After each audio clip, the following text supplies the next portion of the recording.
कि आज हमारे आदरणीय मोदी जी का 70वां जन्म दिवस मनाया जा रहा है। पर बहुत दुख की बात है, 70वां दिवस मनाते हुए हमारे प्रिय मोदी जी ने बहुत वादे किए थे कि युवाओं के लिए और भी कई योजनाएं बनाई थी। उसमें से मैं यही कहना चाहती हूँ कि आज हम बेरोज़गार दिवस मना रहे हैं। अगर मोदी जी साथ भी इसमें वादे पूरे कर दें और ऐसी योजनाएं अपने जन्मदिन पे कुछ योजनाएं दोबारा से दोहराएं, जिससे कि आज का युवा जो है, सबको आपको मालूम है कि कल का नेता होगा, कल का डॉक्टर होगा, कल का इंजीनियर होगा।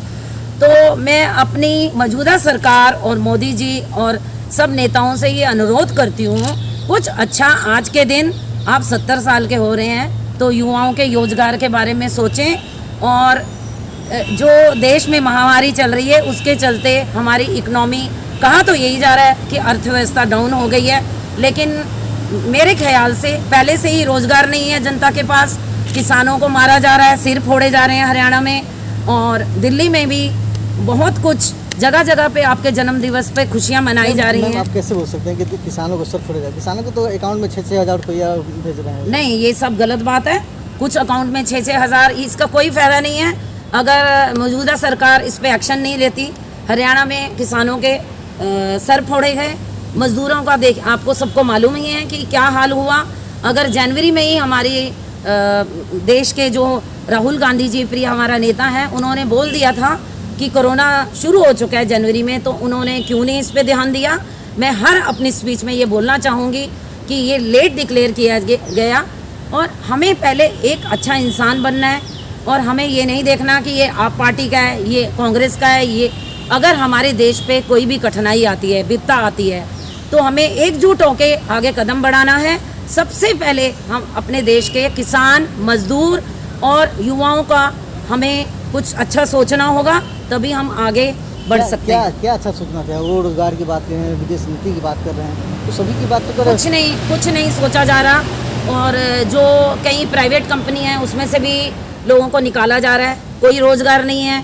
और सरकारी भी संस्थाओं से आधे छटनी की जा रही है, और जो सरकारी संस्थाएं जैसे रेलवे, एयरपोर्ट, कई बैंक हैं, उनको भी प्राइवेटाइज करा जा रहा है, और बड़े बड़े व्यापारियों को आगे लाया जा रहा है। जैसे कि मौजूदा सरकार में जब मोदी जी को प्रधानमंत्री का उनका ये कहना है कि आप किसी के अंडर में काम क्यों करेंगे, वो आत्मनिर्भर भारत की बात कर रहे हैं। नहीं, आत्मनिर्भर भारत नहीं, ये भारत में 70 साल, अगर मैं कहूँ 70 साल कांग्रेस ने राज किया तो ये हाल नहीं था बिल्कुल भी। हमारी इंदिरा गांधी जी ले लीजिए, राजीव गांधी जी ले लीजिए, शीला दीक्षित ने दिल्ली का विकसित किया, ग्रीनरी, पुल बनाए, और भी कई अच्छे काम किए। तो मैं ये नहीं कहती कि आप अच्छे काम कर रहे हैं, और अच्छी योजनाएं बनाइए जिससे कि युवाओं को अच्छा रोजगार मिले। आने वाले टाइम में अगर रोजगार नहीं होगा, आर्थिक रोजगार तो बना रहे हैं, सबको बोल रहे हैं कि आप पापड़ बनाइए, पापड़ बेचिए। अरे इतनी पढ़ाई लिखाई करके, चलो 10वीं 8वीं 9वीं 6वीं पास जो होगा वो पापड़ बनाएगा, वड़ियाँ बनाएगा या सिलाई सिखाएगा, लेकिन मेरे ख्याल से जो पढ़ा लिखा युवा है उन्हें अगर नौकरियाँ नहीं मिलेंगी तो आने वाले टाइम में कई युवा ऐसे हैं जो फांसी लगा रहे हैं, और कई मीडियम क्लास लोग ऐसे हैं। मैंने जगह जगह जाके इंटरव्यू लिया, और मैंने कई बस्तियों में विजिट करा, तो लोग हमारे जैसे मीडियम क्लास लोग भी कार की किस्त नहीं दे सकते, मकान का किराया नहीं दे सकते, बच्चों की पढ़ाई के लिए नहीं दे सकते। आज मौजूदा हालात देखते हुए देश के फौजियों के लिए कुछ नहीं किया जा रहा। 3 ही मुद्दे सरकार के सामने हैं, 3 ही केंद्र बिंदु सामने आते हैं। एक को पकड़ते हैं तो दूसरा, रिया का मामला पकड़ लेते हैं, और कंगना का रावत का मामला पकड़ लेते हैं। कभी शिव, अगर आपकी उसने उनके ऑफिस तोड़ा गया, मतलब ठीक ढंग से अगर तुम्हारा नहीं होगा तो उसे मैं ये कहती हूँ सरकार को कि ऑर्डर दीजिए। वो अवैध तरीकों से ऑफिस बनाया गया, अवैध तरीकों से अगर ऑफिस बनाया गया तो वो कंगना देखेंगी या शिवसेना देखेगी। बीजेपी को मौजूदा सरकार जो चल रही है उसको, और बहुत मुद्दे हैं उसमें काम कीजिए। अब कंगना, रिया, जब टीवी खोलो यही आता रहता है।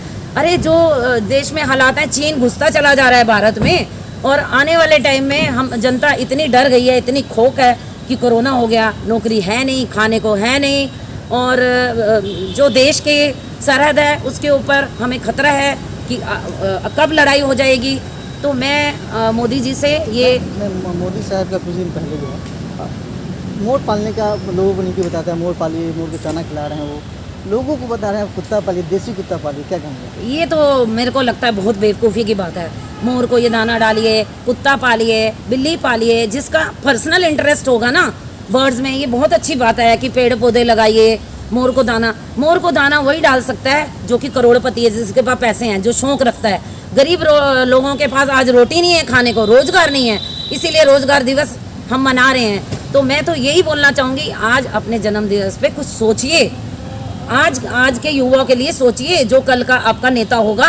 अब हमेशा तो आप नेता नहीं रहेंगे, या हम कुछ नहीं करेंगे, हम आगे आगे सब बुजुर्ग होते जाएंगे, तो जो बच्चे हैं वो क्या सीख रहे हैं? क्या वो शुरू से उनके पढ़ाइयों में देखिए, स्कूल में देखिए, टीचर्स जो हैं वो प्राइवेट हैं, वैकेंसीज निकलती हैं, उनको परमानेंट नहीं किया जाता। किसी भी आप फील्ड पे जाइए। मैं खुद एक टीचर रही 35 साल एयरफोर्स स्कूल में। मैंने अभी देखा है कि कोई भी व्यवस्था ठीक ढंग से नहीं हो रही। तो मेरा यही सबसे संदेश है देश के नेताओं को और मोदी जी को। बहुत आपको मैं एक लास्ट ये बोलना चाहूँगी, बहुत बधाई। आप जियो हजारों साल, लेकिन कुछ करिए प्लीज़। जो आपने 2 करोड़ नौकरियों का वादा किया था, 2 करोड़ नौकरियों से 70 साल के तो आप हो गए।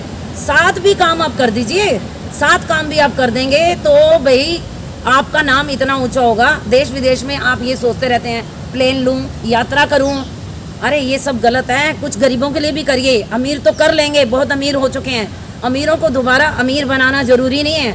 अब मीडियम क्लास और झुग्गी झोपड़ी और हमारे देश में आप अगर देखें तो 80% ऐसी जनता है जो गरीब है, मीडियम क्लास है, उनको उठाइए। NCR करंट न्यूज़ को सब्सक्राइब करें और नोटिफिकेशन सबसे पहले पाने के लिए दबाएं बेल आइकॉन।